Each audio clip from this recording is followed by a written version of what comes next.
Ann Patchett said, "The experience of loving a book is not complete until you have turned around and said to someone, 'You have got to read this.'" This is Between the Bookends from Bookends in North Myrtle Beach along the beautiful coast of South Carolina with your host, Mindy, and me.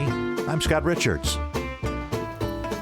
Hi, book friends. Welcome to Between the Bookends, your friendly North Myrtle Beach podcast where we celebrate what we've been reading recently. I'm Mindy from Bookends, here with Scott Richards, and we are excited to share some of our great book suggestions with you today. You have got to read this. I have one of those. Yes. Isn't it? I love that quote. Not every book is a you've got to read this. Oh, for sure. There are books that this is a good book. I think you'll enjoy it. Mm-hmm. You have got to read it. That's perfect.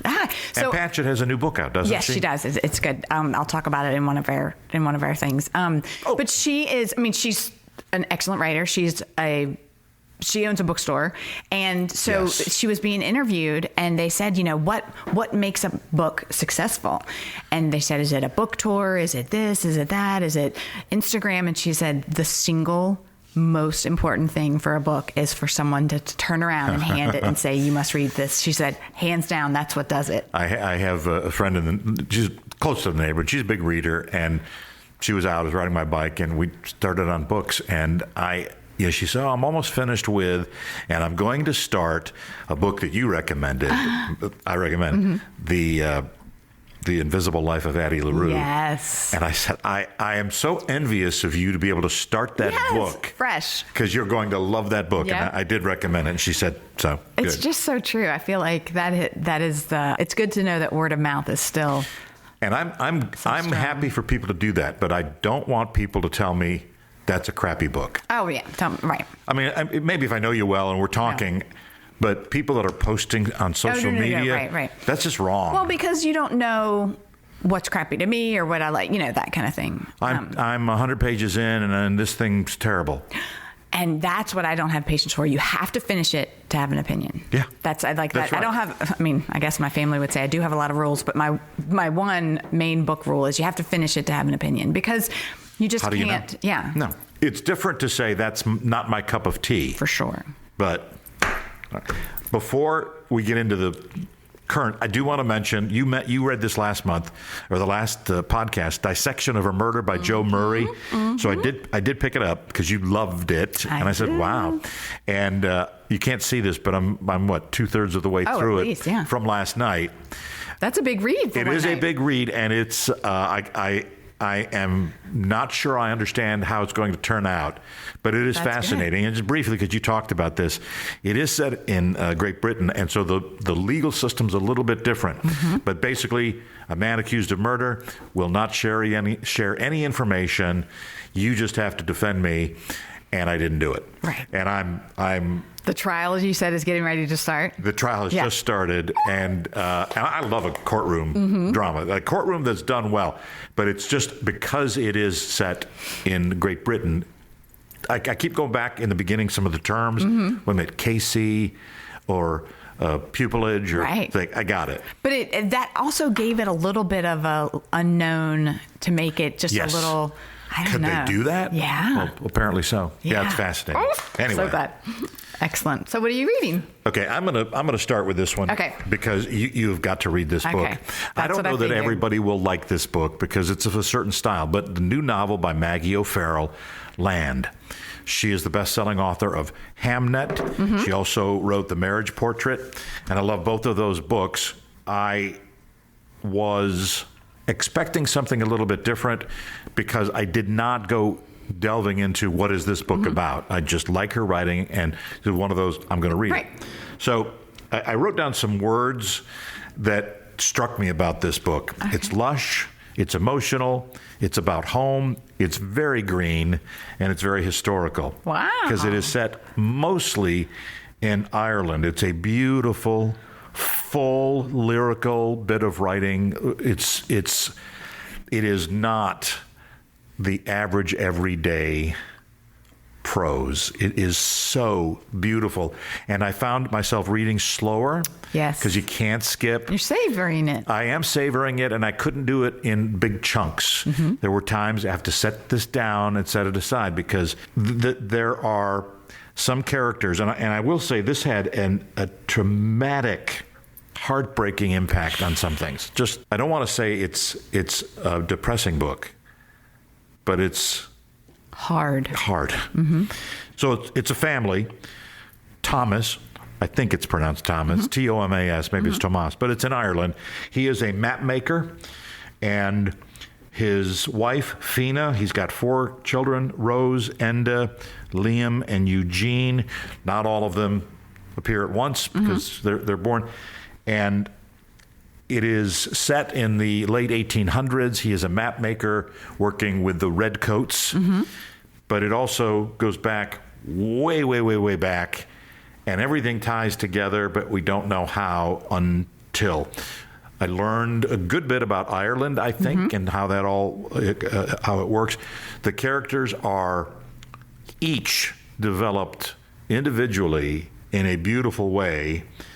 There is some sense of legend or myth, some mysticism, but very little. Mm-hmm. It's just there because I think that may be a bit of the Irish history. There's tradition, there's culture. It is an absolutely spectacular book. And I will say, I don't think this gives anything away, but there is a dog that is, his name is Bran, and he's very important.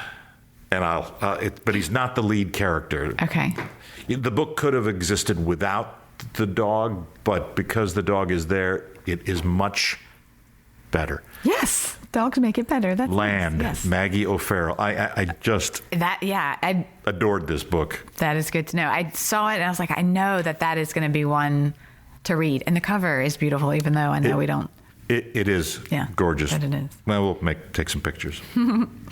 My first book to share is Beach Thriller by Jamie Day, and the title cuts right to it. It is a beach book, and it is a thriller.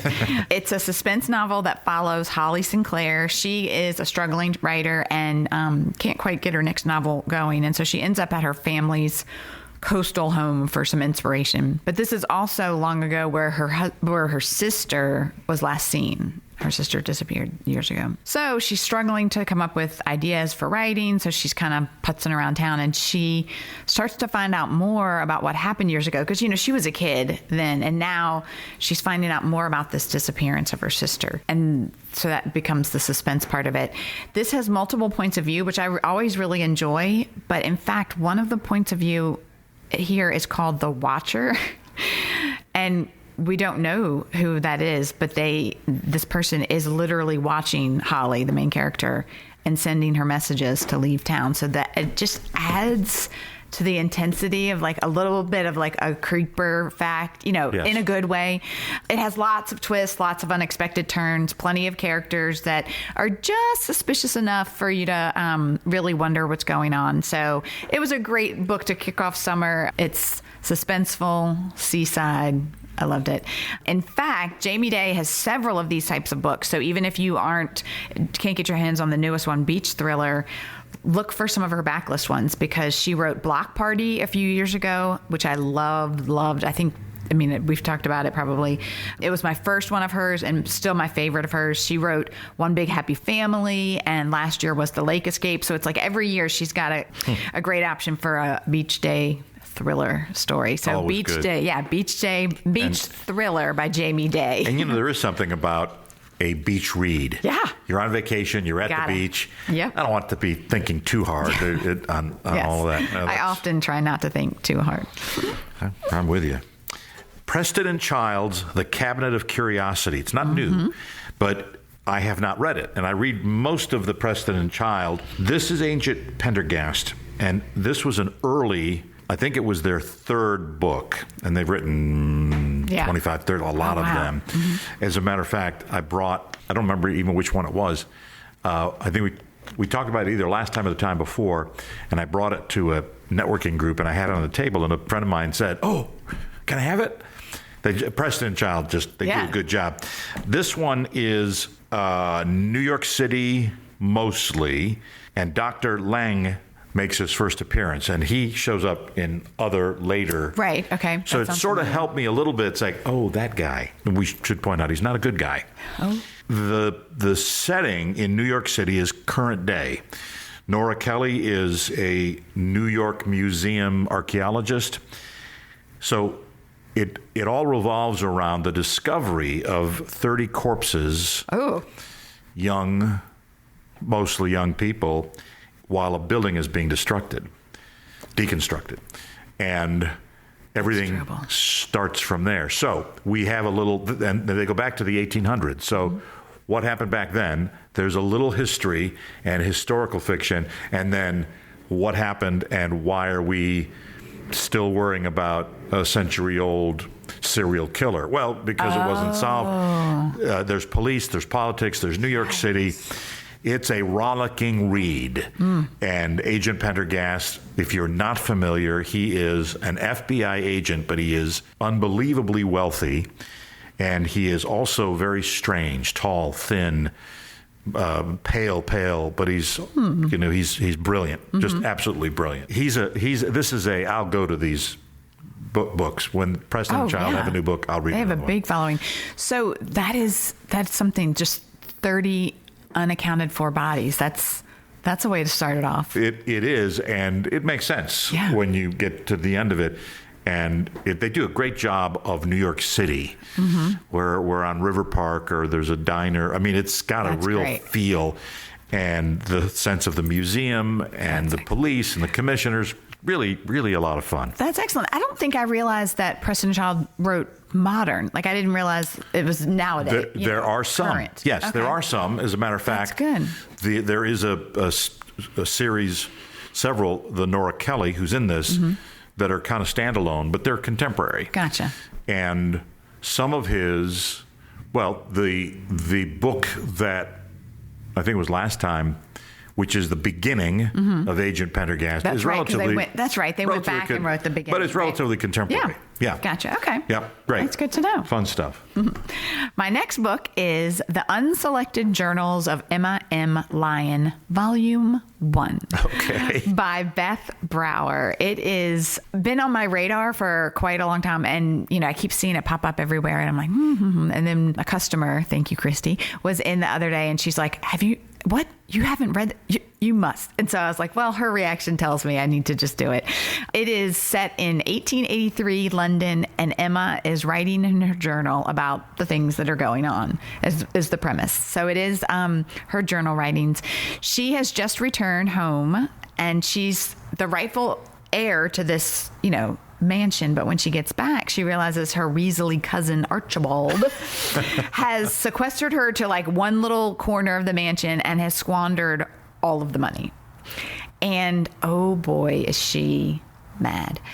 But it's Victorian England, and you're supposed to be proper, so she's limited in what she can do to express this outrage. So that's what her journals are for. And she is in her most politest way, scathing mad at her. But cousin. Volume 1, does that mean that there's plenty more? Okay. So in her diary, she freely expresses what she thinks, actually redacting some of it and like crossing it out if it's really if the thought is just too progressive. She's witty and spirited, and she is now in quite the predicament, which kind of sets us up for the next volumes. I think it goes all the way to 8.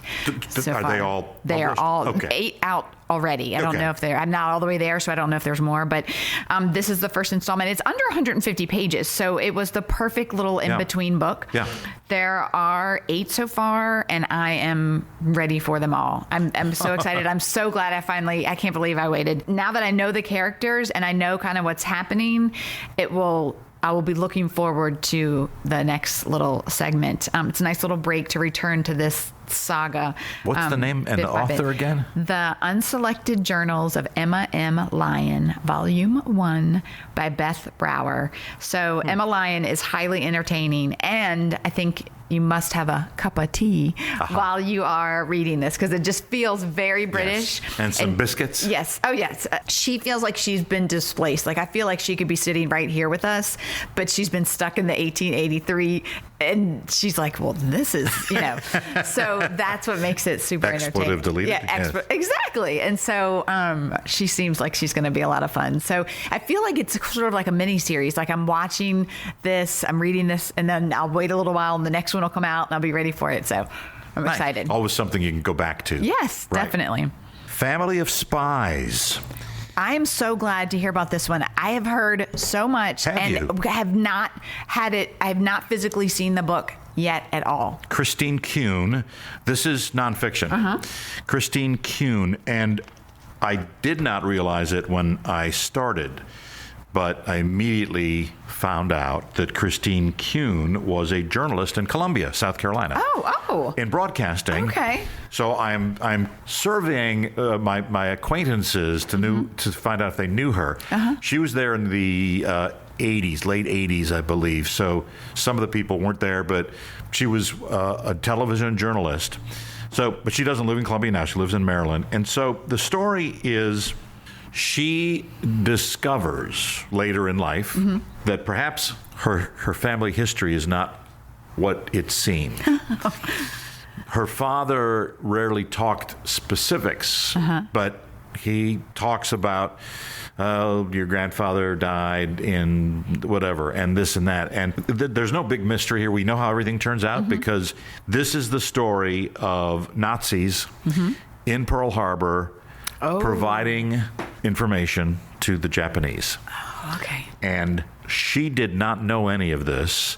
As her father is aging, she is discovering, and basically, I think it was an email or a letter, perhaps, I can't remember exactly, but that said, hey, are you that family? So she goes to discover, and there are lots of twists and turns. There's an aunt that she meets, and this aunt, during the period before the war and during the war, had romantic liaisons with some well-known characters. And oh my God. There's an uncle who was fervent Nazi. The grandparents were clearly spying for money and were Nazi sympathizers. Wow, what do you do with that kind of information? Yeah, well, that's part of the book also. She says, what do I do with this? Yeah. But I think ultimately I have to come to grips with that's who our family. They were. They were. And part of it is the discovery of what did her father know and or do. So that comes to a conclusion too. Family of Spies, Christine Kuhn. Fascinating. It reads, as most good nonfiction, it reads like fiction. You have to remind yourself that, wait a minute, this is for real. Because it's filled with characters. Wow. That's like, what? You were at a party and Goebbels showed up, or Admiral whatever. It's just fascinating. Really fascinating. And it's not super thick. Yeah, It wasn't a big long read, but really good. Family of Spies. That is good to hear, because I had heard great things, but it just hasn't come across. I haven't seen it. Great. Excellent. Well, my favorite was a nonfiction as well. I just finished it yesterday, and I loved it. It is a true adventure story. It is by author Michael Tugas. I've been waiting for this one for quite a while. I've read several of his books and have enjoyed them all. So, and he doesn't, pump them out. So these are well researched. They take a long time. So I have been excited to see this one come out. I was ready for this one. He writes about true survival stories, adventure stories, especially maritime disasters. So I read a couple of his a couple of years ago, and he has some young adult versions of his previous novels that I did when I was a teacher. So I just, super excited. His newest one is called In Deep Water, and it is the survival story dealing with a terrifying 28-hour ordeal for 3 friends whose fishing boat capsized in the Gulf of Mexico. I mean, they're just out fishing for the day, and like within 4 minutes, their boat is gone, and it's forcing them in the water. So they're battling hypothermia, jellyfish, circling sharks, and just awaiting, really hoping for rescue, because how in the world do you find this tiny dot in the middle of? Yeah. So in their strategy. Which is why I don't go on boats. Right, exactly. I mean, Not like that. I mean, ocean liner feels like a city, but fishing boats. It was, and my husband's like, well, don't you know how it's going to turn out? And you do. He refers to them all as the survivors, but it is. That's the journey. The journey was, I mean, and he writes, I love the way he writes. It is very like a story, he does such research. It's very interesting. So he's telling the story of the survivors, but he does such extensive interviews and research, not just with the survivors, but also with the U.S. Coast Guard that was going to be involved. They have a whole backstory before they even got there of the jobs that they had been on before and how they're tired and what they're expecting and how it usually turns out. When did this happen? 2022, I think. Relatively recently. Yeah. And so he just creates this really gripping hour-by-hour account of resilience, human error, because things just keep going wrong, and a race against time because, you don't have that much. You can't be in the water that too very long. I loved it. It's amazing. It's a little scary, because... Well, actually, that's a lot scary, but it's so impressive. All of it. It reads like a thriller, and I love how he comes at the story from all the different angles, chronicling, the rescue team, each of the friends' views differently because one's a good swimmer, one's a not, so he's gotten all of their stories, and I loved it. It was such an interesting read. He gives background information on survival techniques, on shark behavior. So I feel like I'm just learning so much, and it kind of just all comes together. If you're ever in a situation, you now know how to... No, what I learned was do not get into that situation because you would not make it. Yeah. I mean, and he talks about how much mind over matter matters and how much there comes a point in time when the body takes over. Like you can be as positive as you want, but your body can't, Right. Super interesting. Highly recommend. It's called In Deep Water by Michael Tougas. It's just, I recommend all of his stuff, but I was so excited. That is great. So very fun. Very fun.